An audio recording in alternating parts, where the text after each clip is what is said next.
नमस्कार, स्वागत आहे तुमचं सुषमाज किचनमध्ये। सर्वप्रथम सर्वांना नवीन वर्षाच्या खूप खूप शुभेच्छा। नवीन वर्षाच्या सुरुवातीलाच पहिल्याच मंगळवारी अंगारक संकष्ट चतुर्थीचा योग आहे। त्यासाठी आपण गणपती बाप्पाच्या आवडता प्रसाद गुळ खोबऱ्याचे मोदक तयार करणार आहोत। अगदी मोजक्या साहित्यात म्हणजे दोनच साहित्यात आपण हे मोदक तयार करणार आहोत। व्हिडिओ शेवटपर्यंत बघा, तसेच रेसिपीला लाईक करा, चॅनलला सबस्क्राईब करा आणि बेल नोटिफिकेशन पण ऑलवर प्रेस करा। सर्वांना अंगारक चतुर्थीच्या पण खूप खूप शुभेच्छा। कमेंटमध्ये गणपती बाप्पा लिहायला विसरू नका। आता आपण गणपती बाप्पाच्या आवडते झटपट गुळ खोबऱ्याचे मोदक तयार करूया।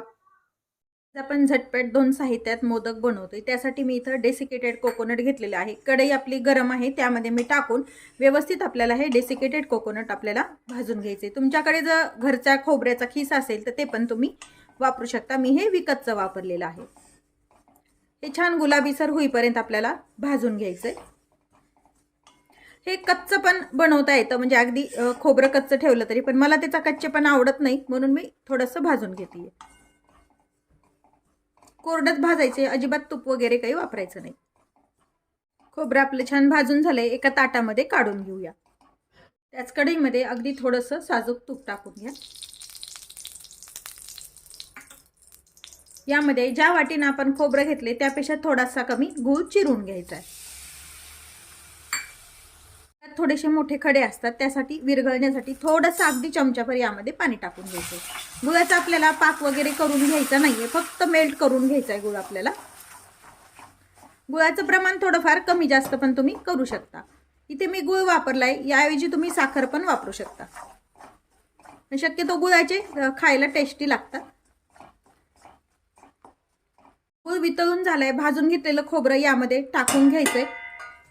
त्यासोबतच यामध्ये मी वेलची पावडर वापरतीये। तुम्हाला जर ड्रायफ्रुट्स वापरायचे असतील तर ते पण तुम्ही वापरू शकता। आणि गुळ आणि हे खोबऱ्याचा जे आपला खिस आहे तो मिक्स करून घ्यायचा आहे। एक 2 मिनिट असंच हे परतून घ्यायचंय।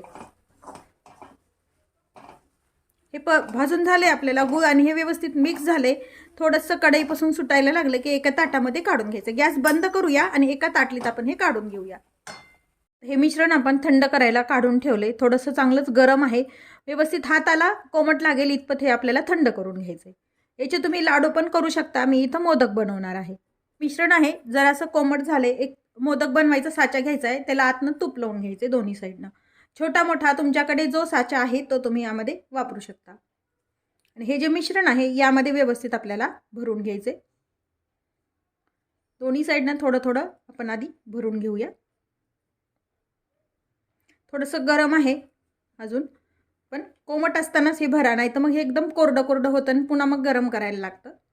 आता हे सर्व पूर्ण साच्यामध्ये आपण भरून घ्यायचं याच पद्धतीनं। सर्व साच्यामध्ये आपण सारण थोडं थोडं अगदी टोकापर्यंत येईपर्यंत भरून घेतलंय। साचा पॅक करायचा, फक्त असं खालून हे प्रेस करायचं आणि पुन्हा मावेल तितकं सारण यामध्ये भरून घ्यायचं, म्हणजे मोदकाला असा आकार छान येतो। पूर्ण असं बोटाने प्रेस करायला आणि अजून थोडंसं हे जे आहे मोदकाचं सारण ते भरून घ्या यामध्ये।